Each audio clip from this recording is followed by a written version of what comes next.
Selamat pagi anak-anak. Hari ini hari Jumat tanggal 15 Januari 2021.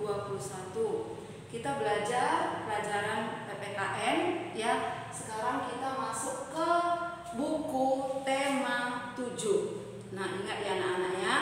Kita masuk ke buku tema 7. Nah, ini buku tema 7. Nah, kita masuk sekarang ke buku tema 7. Nih, pelajaran kita pada buku tema 7, pelajaran PPKN adalah tentang nilai-nilai yang terkandung di dalam Pancasila. Ya. Nah, ini sebenarnya pelajaran ini sudah kita pelajari di buku tema sebelumnya, yaitu nilai-nilai yang terkandung di dalam Pancasila. Nah, sekarang kita akan ulang kembali untuk mengingatkan, ya. Nah, di sini Ibu sudah tulis nilai-nilai yang terkandung dalam Pancasila, sila pertama. Nah, sila pertama itu adalah ketuhanan yang Maha Esa. Kita wajib hafal Pancasila ya anak-anak ya, dan tidak hanya dihafal tapi diamalkan. Nah, karena itu di sini kita harus belajar dulu nilai-nilainya agar nilai-nilai tersebut bisa kita lakukan dalam kehidupan kita sehari-hari ya. Nah, sila pertama ini nilai-nilainya adalah percaya dan takwa terhadap Tuhan yang Maha Esa. Artinya apa anak-anak? Percaya dan takwa kepada Tuhan yang Maha Esa, kita mengakui bahwa ada Tuhan ya, satu-satunya sumber di dalam kehidupan kita ini ya. Jadi kita percaya adanya Tuhan. Nah, ini namanya percaya dan takwa, dan kita harus menjalankan perintahnya ya, dan menjauhi larangannya. Nah, apa saja perintahnya dan apa saja larangannya, Ibu rasa kita semua sudah mengetahuinya. Nah, kemudian mengembangkan sikap hormat, menghormati, dan bekerja sama antar pemeluk beragama. Ini misalnya Ibu buat contohnya ya. Jikalau ada seorang tetangga kita yang mempunyai agama yang berbeda dengan kita, misalnya melakukan pesta atau hajatan, maka kita juga bisa turut serta di dalam membantu tetangga kita yang berbeda agama tersebut ya. Jadi atau misalnya tetangga kita yang berbeda agama dengan kita sedang melakukan ibadah ya, kita tahu jam-jam ibadah mereka misalnya, kita tidak menyetel televisi dengan suara yang kencang, atau kita tidak menyanyi sekencang-kencangnya ya, tetapi kita harus menghormati orang yang sedang melakukan ibadahnya. Kemudian membina kerukunan hidup antar sesama umat beragama. Bagaimana membina kerukunan hidup antar sesama umat beragama? Nah, kita kan hidup di lingkungan kita dengan agama yang bermacam-macam ya.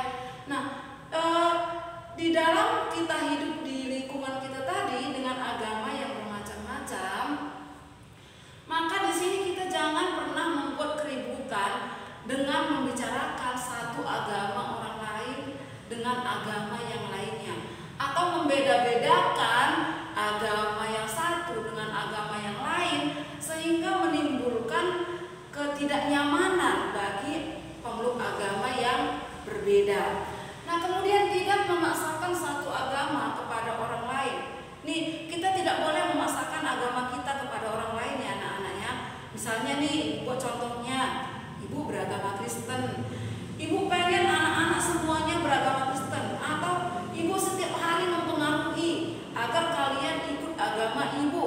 Nah, itu tidak boleh seperti itu ya. Jadi kita menjalankan kewajiban agama kita masing-masing. Jangan pernah kita paksakan agama kita ke orang lain. Nah, kemudian nilai-nilai yang terkandung dalam sila Pancasila yang kedua ya. Sila Pancasila yang kedua adalah kemanusiaan yang adil dan beradab. Nah, nilai apa saja yang terkandung di dalamnya? Di sini ada beberapa yang Ibu tuliskan dan mungkin masih banyak lagi dari yang Ibu tuliskan di sini. Ya, di sini kita lihat mengakui dan memperlakukan manusia sesuai harkat dan martabatnya. Nah, ini contohnya bagaimana anak-anak? Misalnya nih, kita punya mbak di rumah, ya. Nah, kita punya mbak di rumah karena dia mbak, ya kita majikan, kita merasa lebih berkuasa dan itu wajar ya. Tapi kalau kita memaki-maki orang lain dengan kata-kata yang tidak pantas, dengan kata-kata hewan, itu tidak boleh. Ya, berarti kita di sini tidak menghormati harkat dan martabat orang lain. Ya, jadi kalaupun kita bergaul dengan sesama teman kita, jangan pernah kita memata-matai teman kita dengan kata-kata yang nggak pantas atau dengan kata-kata nama-nama hewan. Ya, tidak boleh seperti itu. Perlakukan dia seperti kita sendiri. Ya, itu namanya memperlakukan manusia sesuai dengan harkat dan martabatnya. Kemudian mengakui persamaan derajat, hak dan kewajiban tanpa membedakan warna kulit. Ya, nih contohnya, karena misalnya warna kulit ibu berbeda dengan warna kulit kalian, ibu nggak bisa datang ke suatu tempat. Ya, kenapa? Ibu nggak boleh datang. Ibu warna kulitnya hitam sendiri. Kita semua di sini yang putih. Ya, itu nggak boleh. Nah, kita mesti bergaul dengan siapa saja. Ya, kita harus berteman dengan siapa saja. Sekalipun kedudukan sosial kita misalnya ada yang lebih kaya, ada yang lebih miskin, ada yang warna kulitnya hitam. Nah, tidak boleh kita bedakan. Kita harus bergaul atau berteman dengan yang berbeda dengan kita. Baik itu berbeda warna kulit, berbeda kedudukan sosial, berbeda jenis kelamin, berbeda agama. Kita mesti berteman. Ya. Nah, kemudian mengembangkan sikap saling mencintai sesama manusia.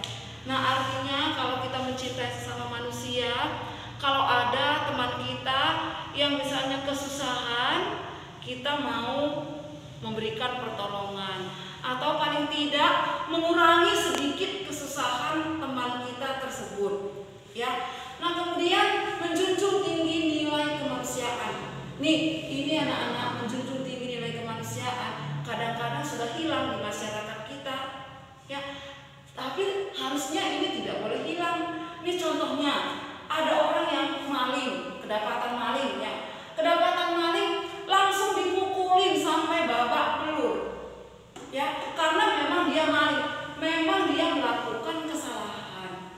Tapi dengan dia melakukan kesalahan, kita tidak boleh memukuli dia atau menghancurkan dia, ya sehingga membuat seluruh tubuhnya kesakitan. Itu namanya kita tidak menjunjung nilai kemanusiaan. Karena maling itu juga manusia. Ibu, jadi gimana dong caranya? Kita nggak boleh pukulin. Yang kita lakukan adalah serahkan ke pihak berwajib. Ya, serahkan ke pihak berwajib. Nanti biarlah pihak berwajib yang akan menanganinya. Nah, kemudian tidak semena-mena terhadap orang lain. Nah, jangan sekehendak hati kita atau semau hati kita terhadap orang lain. Kemudian seterusnya, gemar melakukan kegiatan kemanusiaan. Bagaimana contohnya gemar melakukan kegiatan kemanusiaan? Kalau misalnya di suatu tempat ya ada yang membutuhkan, nah kita ikut berpartisipasi. Ya, kalau kita memang nggak bisa ikut ke tempat tersebut, ya kita bisa dengan cara menyumbangkan sebagian dari yang kita punya. Ini sebenarnya ada cerita, tapi karena kita tidak ada pertemuan, ibu nggak bisa menceritakan. Tapi ibu kasih tahu sedikit.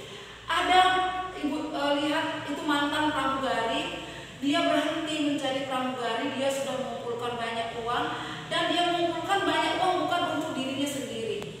Ya, dia punya satu tujuan bahwa uang yang dia dapatkan akan dia gunakan untuk orang-orang gila di jalan.